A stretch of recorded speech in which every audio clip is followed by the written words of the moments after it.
안녕하세요. 구조 엔지니어 김성용입니다. 지난 시간에 저희가 면 요소에 대한 이야기를 했었죠. 오늘은 거기에 이어서 선 요소에 대한 이야기를 해보도록 하겠습니다. 잠깐 복습하는 의미에서 지난 시간에 했던 내용을 아주 짧게 요약을 하면은요. 면 요소에는 멤브레인 그리고 플레이트 그리고 쉘 요소가 있었죠. 이 세 가지 요소는 그 자유도, degree of freedom, 절점의 그 움직일 수 있는 방향에 의해서 그 결정이 된다고 했습니다. 그죠? 멤브레인 같은 경우는 그냥 절점이 단순히 이동만 할 수 있는 것이고요. 그 면 내에서 이동만 하는 그런 절점을 가진 면 요소를 멤브레인 요소라고 했습니다. 그죠? 플레이트는 얘와 다르게 절점이 그 면의 수직 방향으로 이동을 하고 그리고 그러니까 이 회전도 이 요소가 잡아낼 수 있는 거죠. 그죠? 그리고 쉘 요소 같은 경우는 그 멤브레인 요소와 플레이트 요소의 그 두 가지를 합친 것을 그 쉘 요소가 다 가지고 있다고 했습니다. 그죠?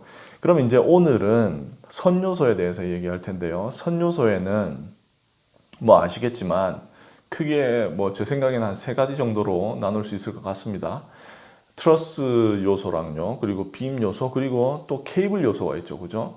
근데 오늘 제가 말씀드릴 것은 케이블 빼고 트러스와 빔 요소에 대해서 말씀드리도록 하겠습니다. 케이블 요소 같은 경우는 쓰이는 그런 쓰이는 경우가 아주 뭐 드물고, 그리고 저도 뭐 그 케이블 요소가 특별히 쓰이는 그런 구조물을 해석을 안 해봤기 때문에 잘 모릅니다. 그래서 그렇게 크게 막 말씀드릴 게 없는 것 같고요.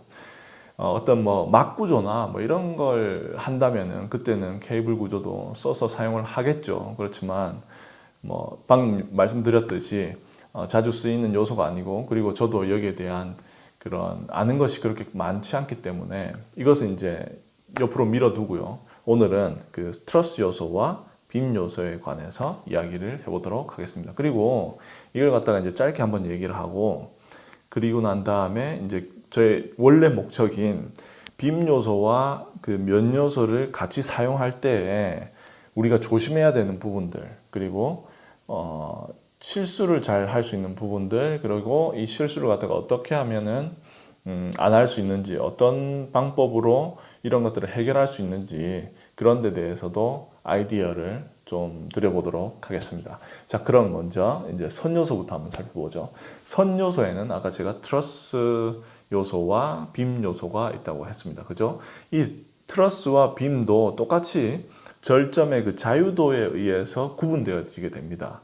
한번 여기 옆에 한번 써볼까요? 트러스 요소 같은 경우는 이렇게 요소가 있다고 하고, 여기 얘들이 절점이라 하고요. 그리고 빔 요소도 있다고 할까요? 똑같이 선 요소죠. 똑같이 절점이 있습니다. 그죠? 그 선의 끝에 절점이 있습니다. 그러면 이 트러스 요소 같은 경우는 이 절점이 이동밖에 못합니다. 그러니까 이동이란 말은 그 좌우 상하 이렇게 절점이 움직이는 것이죠. 결론은 회전을 못하고 그냥 이동만 하는 그런 절점이라는 말입니다. 만약에 여기 3D에 나타내면은 뭐 3D 갖다가 이렇게 축을 갖다가 우리가 X, Y, Z 축이라고 한다면은요. 그러면 얘가 이제 X 방향으로 움직이고 Y 방향으로 움직이고 Z 방향으로 움직이고 이렇게 트랜슬레이션 이동하는, 그죠? 절점이 이동하는 것은 되지만 회전, 로테이션은 안 되는 거죠. 로테이션은 안 되고 그냥 이동하는 것만 되는 것이죠. 요 절점도 그렇고 요 절점도 그렇고 다 이동만 가능한 것입니다. 그런데 빔 요소 같은 경우는 이동도 되고 로테이션도 됩니다. 그러니까 트랜슬레이션도 되고 그리고 로테이션도 되는 것이죠. 그래서 X, Y, Z 방향으로 이동이 가능하고요. 이 절점이.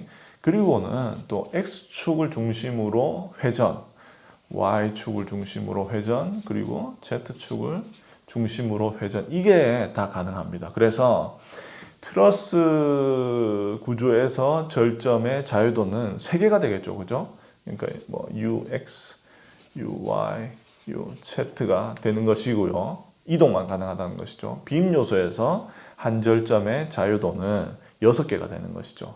그 움직일 수 있는 그런 가능성, 움직일 수 있는 방향 이런 것이 여기도 트랜스레이션이라고 했죠. y 얘는 뭐라고 할까요? p x p z p y 그냥 y라고 해도 될 텐데 아무튼 중요한 것은 트러스 요소는 절점의 자유도가 3개, 빔 요소는 6개 있다. 그리고 빔 요소는 이동도 가능하지만 회전도 가능하다. 하지만 트러스는 단지 이동만 가능하다. 이렇게 알고 계시면 됩니다. 이제 이게 이론적인 그 바탕이고요. 이제 이게 어떻게 우리가 모델링을 할 때 어떤 이 요소의 특징들에 의해서 우리의 모델이 구조재가 어떻게 영향을 받는지 그걸 알아야 되겠죠. 그죠?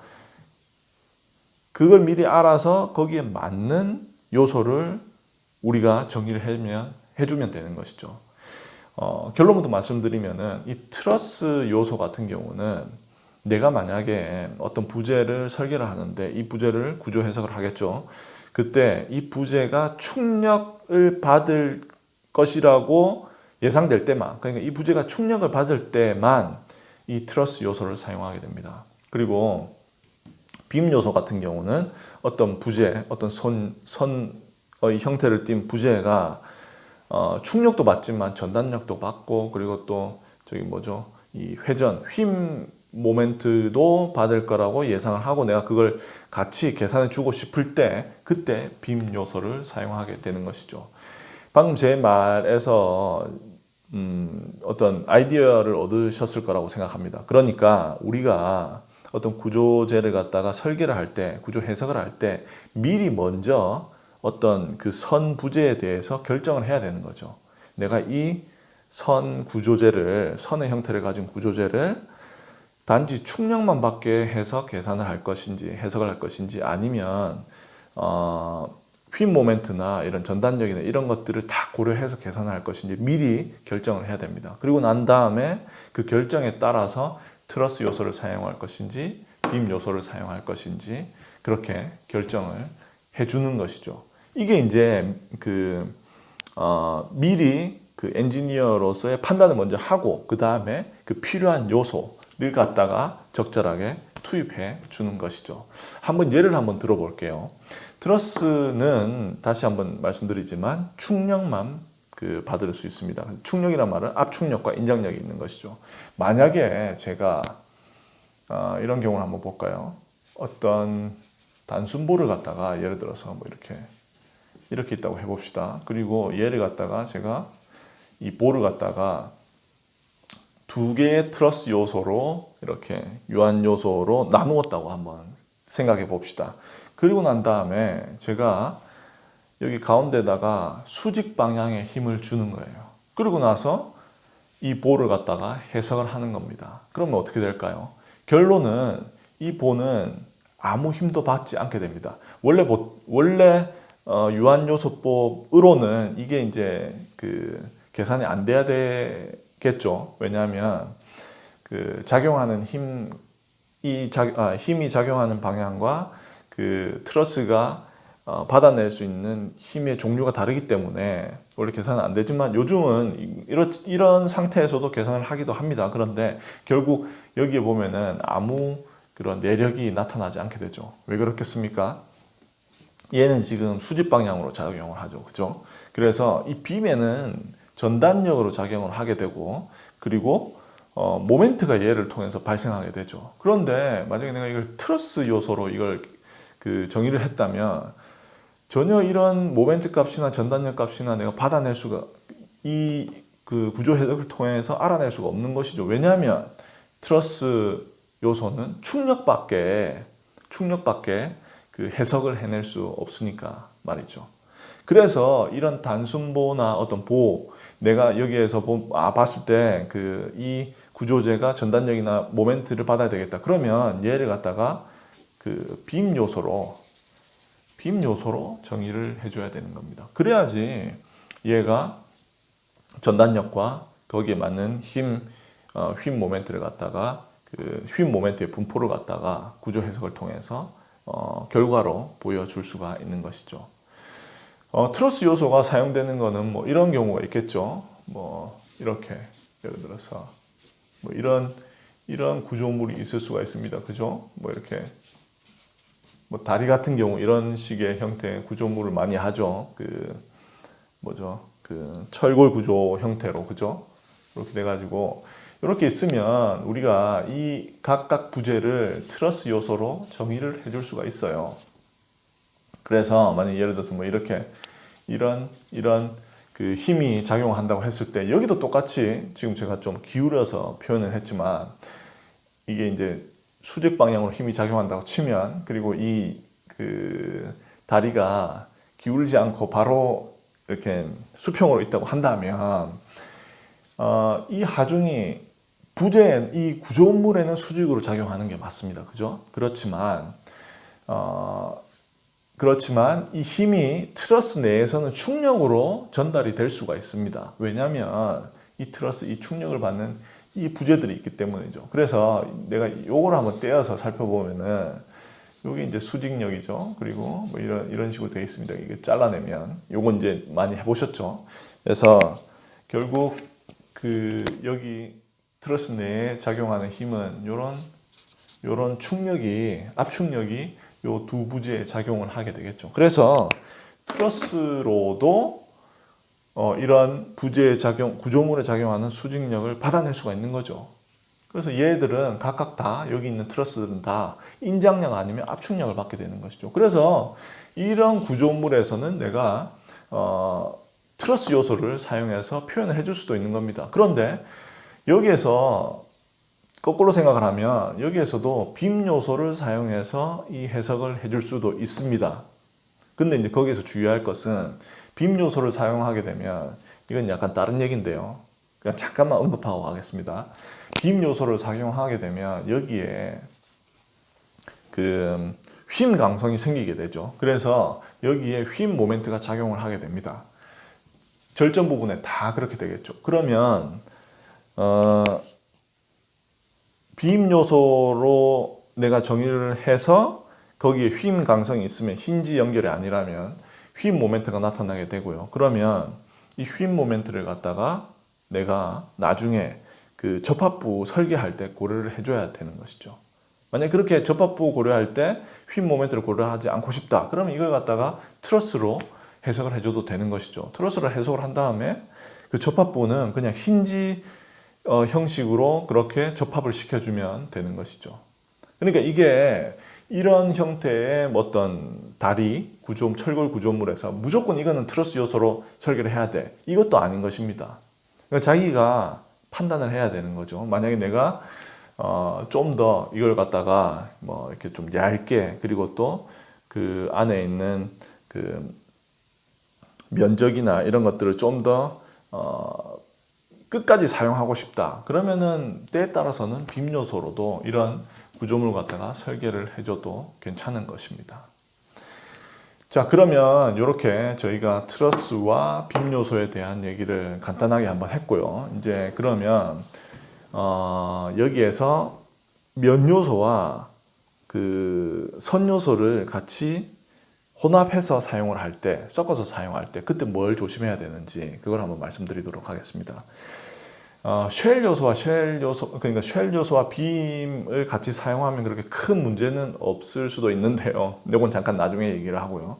제가 지금 먼저 말씀드리고 싶은 것은 특히나 멤브레인이나 플레이트 요소를 사용할 때, 면 요소죠. 멤브레인이나 플레이트 요소를 사용할 때 그때 만약에 어떤 절점에 선 요소를 사용한다면 같이 그때는 자유도에 되게 신경을 쓰셔야 됩니다. 그 자유도가 그 절점에서 두 가지가 같이 맞아야 돼요. 무슨 얘기냐면 예를 들어서 뭐 이런 면이 있다고 해보죠. 이런 면이 있습니다. 그래서 이제 뭐 설계를 한 거죠. 설계를 해서 구조 유한 요소로 정의를 했습니다. 그러면은 이제 이 면 요소를 갖다가 유한하게 나누죠, 그죠? 그래서 면 요소로 표현을 하죠. 그리고 난 다음에 예를 들어서 제가 이걸 플레이트 요소로 정의를 했다고 해보겠습니다. 그러고 난 다음에 제가 얘를 갖다가 어떤 선 요소로, 왜냐하면 어떤 면에 그 보가 연결이 되어 있어서 이렇게 선 요소를 여기에다가 연결을 해줄 수도 있겠죠. 대표적인 게 우리가 수평 하중 전달 시스템 모델링을 할 때 코어가 있으면 코어에 벽이 있죠, 그죠? 벽체가 있습니다. 벽체가 있는데 이 벽이 인방보라고 하죠. 문 위에 있는 보, 걔들로 연결이 되어 있는 경우가 있죠. 뭐 이런 경우, 뭐 이렇게 이게 이제 문이고요. 요 밑에는 이제 뭐 슬래브가 되겠죠. 그리고 요 위에도 이제 뭐 계속 갈 겁니다. 이렇게. 얘가 이제 벽이고 요 위에 인방보가 있고 얘는 이제 또 그 위에 슬래브고 요 밑에 슬래브고 뭐 이렇게 연결이 이런 식으로 뭐 갈 수 있습니다. 그죠? 밑에 층, 위에 층. 그런데 이때 우리가 이걸 갖다 모델링을 해줄 때 뭐 크게 두 가지 방법으로 할 수 있겠죠. 벽을 갖다가 이제 면 요소로 유한 요소법을 통해서 유한하게 나누어 주는 겁니다. 그죠? 이렇게. 뭐 이렇게 나눠줄 수 있어요. 그리고 여기 인방보도 면 요소를 통해서 이렇게 뭐 나눠줄 수도 있겠죠. 이렇게. 그런데 이렇게 말고도 또 다른 방법은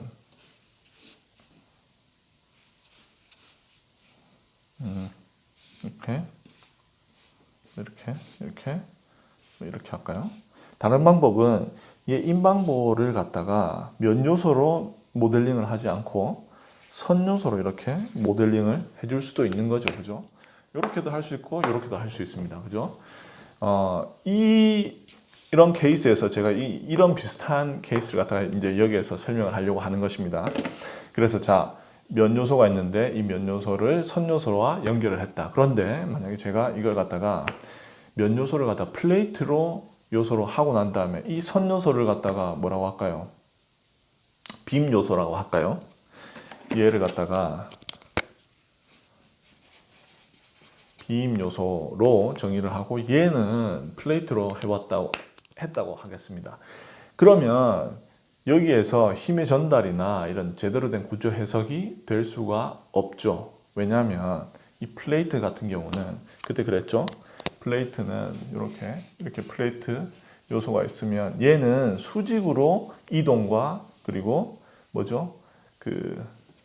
요 방향으로 휨밖에 전달을 못한다고 그랬습니다. 그러면 이 플레이트는 그 면이 있는 방향으로의 그 이동이나 이런 것들은 이동이나 휨이나 이런 것은 전혀 전달을 하지 못하죠. 그래서 플레이트는 아무리 내가 여기에 힘을 줘서 여기에 이동시키려고 해봤자 전달 자체를 못하는 것이죠. 그래서 플레이트와 빔 요소를 면 방향으로 작용하는 힘에 대해서 정의를 해주게 되면 구조 해석이 전혀 엉터리의 결과가 나오게 되는 것입니다. 두 번째는요. 그러면 멤브레인은 어떤가? 이렇게도 한번 생각해 보실 수가 있겠죠. 멤브레인은 어떤가? 멤브레인도 제대로 된 결과가 나오지 않습니다. 왜냐하면 멤브레인은 저번에 말씀드렸지만 이동만 되는 것이죠. 그죠? 절점이 휨은 받아내지 못하고 이동만 되는 것입니다. 그래서 만약에 이 빔에서 어떻게 할까요? 이런 휨력이 전달이 되는 거죠. 그죠? 휨력이 예를 들어서 이런 게 전달이 되고 그리고 전단력도 이런 게 전달이 된다라고 치면 전단력은 여기 절점에서 전달이 될 수가 있겠죠. 그렇지만 휨력 같은 경우는 이 멤브레인 요소를 통해서 제대로 전달이 되지 않습니다. 왜냐하면 멤브레인은 뭐라고 했습니까? 이렇게 이동하는 그런 자유도밖에 없어요. 이렇게 휨을 받아낼 수 있는 그런 자유도는 없기 때문에 이 멤브레인 자체는 이 휨력에 대해서 제대로 된 해석을 해줄 수가 없는 거죠. 그래서 멤브레인과 빔을 같이 섞어서 해석을 해주면 안 되는 것입니다. 그러면 뭐가 제일 좋은가? 얘는 쉘 요소고 얘는 빔이고 이렇게 되면 이제 이 절점에서의 자유도가 맞게 되겠죠. 쉘도 한 절점에서의 자유도가 6개고 그죠?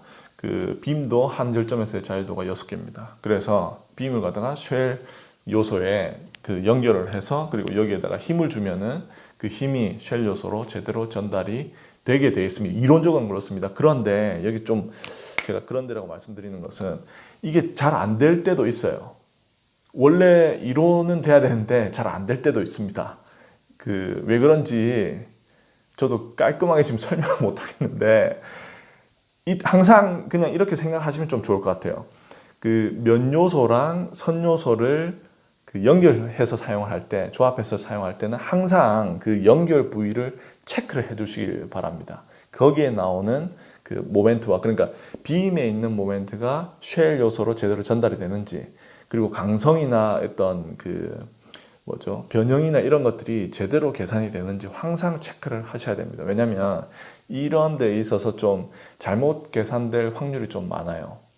좋은 프로그램은 뭐 어떤 프로그램은 잘할 수도 있고 어떤 프로그램은 못할 수도 있습니다. 그런데 제가 이때까지 몇 가지 프로그램 써보면서 그런 프로그램에서 뭐 조심해야 될 사항으로 이런 것들이 나와 있는 걸 몇 번 본 기억이 있어요. 그래서 무슨 프로그램이라고는 정확하게 말씀을 못 드리겠지만 그런 게 있습니다.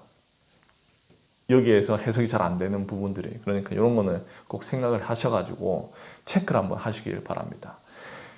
그리고 그 다음에 제가 말씀드리고 싶은 것은, 만약에 내가 진짜 이거 쉘 안 하고 그냥 멤브레인으로 하고 싶다, 그랬을 때 방법은 있습니다. 어떤 방법이 있냐면, 멤브레인이 아까 그 절점의 이동만 그 해석을 해낼 수가 있다고 했죠. 그래서 멤브레인이 예를 들어서 빔에서 오는 휘입력을 제대로 이동만으로 해석을 해내기 위해서 중간에 조치를 하나 취해 주는 거예요. 뭐 두 가지 조치가 있는데, 하나는 이 빔을 갖다가 커플링 요소로 이렇게 이어주는 겁니다. 그러니까 이 빔이 이 한 절점에 접합된 것이 아니라 이 빔은 이 절점, 이 절점, 이 절점에 같이 묶여 있는 것이죠. 그래서 내가 만약에 이 빔을 갖다가 이 선 요소를 휨 모멘트를 주게 되면은 이 휨 모멘트가 이 커플링을 통해서 뭐죠? 이렇게 우력의 형태, 힘으로 전달이 되는 것이죠. 그러니까 이 빔을 갖다가 휨력을 주면은 얘 절점이 오른쪽으로 당겨지고 얘 절점이 왼쪽으로 밀어지게 되는 것입니다. 그러면서 빔에 있는 모멘트가 멤브레인 요소의 그 어떤 그 충력과 인장력, 뭐 우력의 힘, 이런 형태로 모멘트로 전달이 되는 것이죠. 이렇게 멤브레인 요소와 빔 요소를 사용하면서 그 휨 모멘트를 갖다가 멤브레인 요소를 통해서 해석해 줄 수 있는 방법이 있고요. 또 다른 방법은 이 빔을 갖다가 요 안에까지 넣어주는 것이죠. 이렇게 관통하게 해주는 것이고, 관통은 아니고 멤브레인 요소에다가 빔을 갖다가 이렇게 늘려주는 것이죠. 안에까지. 그래서 요 절점도 연결되어 있고, 요 절점도 연결되어 있고, 요 절점도 연결되어 있고, 이렇게 모델링도 할 수가 있습니다. 그렇게 되면은 만약에 이런 휨이 오면은 이 휨이 여기에서는 뭐 이런 뭐 어떻게 되는지 잘 모르겠는데 뭐 이런 식으로 이 절점의 이동으로 표현이 될 수가 있는 거죠. 그렇게 해서 이런 문제점들을 해결을 할 수가 있습니다. 자, 오늘도 제 영상 시청해 주셔서 대단히 감사하고요. 그리고 질문 있으신 거 코멘트에 남겨주시면 제가 그걸 가지고 좋은 콘텐츠로 만들어서 다른 분들에게도 좋은 정보가 될 수 있도록 영상을 만들어 보도록 하겠습니다. 시청해 주셔서 대단히 감사합니다.